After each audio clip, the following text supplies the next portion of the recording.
உங்கள் கைக்கு கொடுக்கப்பட்ட கணவன் உங்களுடைய சொர்க்கம் மறந்து விடாதீர்கள்.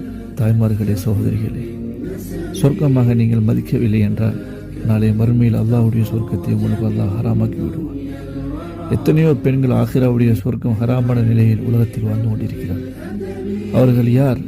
கணவனை துன்புறுத்தி வாழ்ந்து கொண்டிருக்கும் மனைவிமார்கள். கணவன் தருவதை அல்ஹம்துலில்லாஹ் ஜஸாக்கல்லாஹ் சொல்லுவார். நன்றி உள்ள பெண்ணாக வாழுங்கள். நபி அவர்கள் நரகத்தில் பெண்களை அதிகமாக காண்பதற்கு காரணம் சொன்னார்கள்.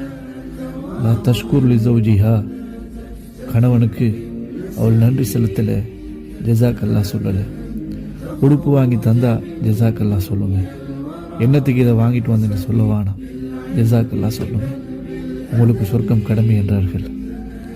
கணவன் துன்பத்தோடு வருகின்ற போது கவலையோடு வருகிறார் என்றால் புன்புறுவலோடு வரவேற்றுக் கொள்ளுங்கள். சொர்க்கம் உங்களுக்கு கடமை என்றார்கள். உங்களுக்கும் கணவன் மூலம்